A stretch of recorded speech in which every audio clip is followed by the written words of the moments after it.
Hi, I'm Jan, and I want to show you this little site I made to try creating a text-focused static website that has a generated table of contents and a full-text search feature. To get some free text to work with, I went to the Project Gutenberg site of public domain content. I found an interesting collection of Cherokee Myths, which were perfect for the scale of the site I wanted to make, so I used those as the basis for the site you see here. The homepage presents a table of contents listing all the myths by topic, and each myth is on a page by itself.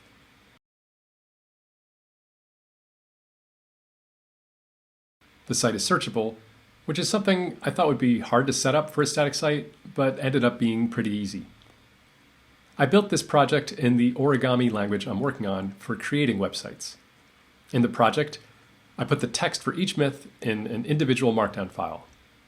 And since the source material was grouped by topic, I grouped those Markdown files into topic folders.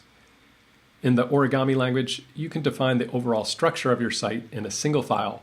So for this site, the things here become the site's top-level folders and pages.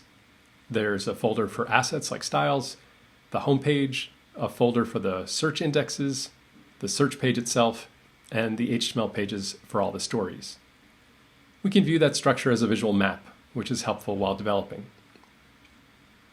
This line takes the whole folder tree of Markdown files and turns it into a corresponding tree of HTML files.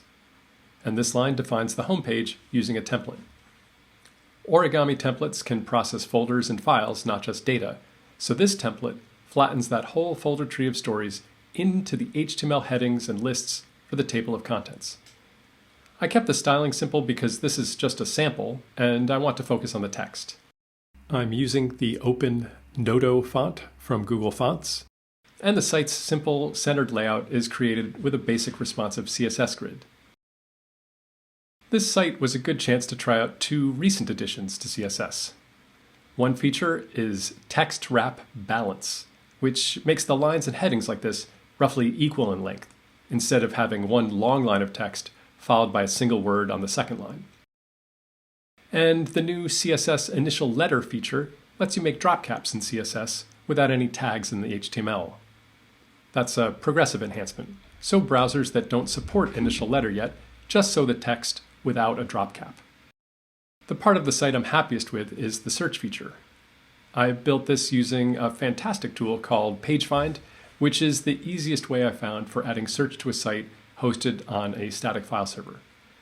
PageFind generates a set of index files that make searching fast, and those files are normally created through a pre-deployment build process. But in Origami, I can just indicate that I want to add index files to the site with this line here. The line says to take all the HTML pages in the stories as input, index all the text in them, and get back a virtual folder of the resulting search indexes. That virtual folder becomes part of the site where the search page UI can find it. That search page has this tiny bit of client-side JavaScript to make the search box work. I published the site on Netlify because hosting a static site there is free. Whenever I push a site update to GitHub, Netlify rebuilds the project, which for an Origami site like this just means that it takes the complete site tree of virtual folders and files and copies those into real static files.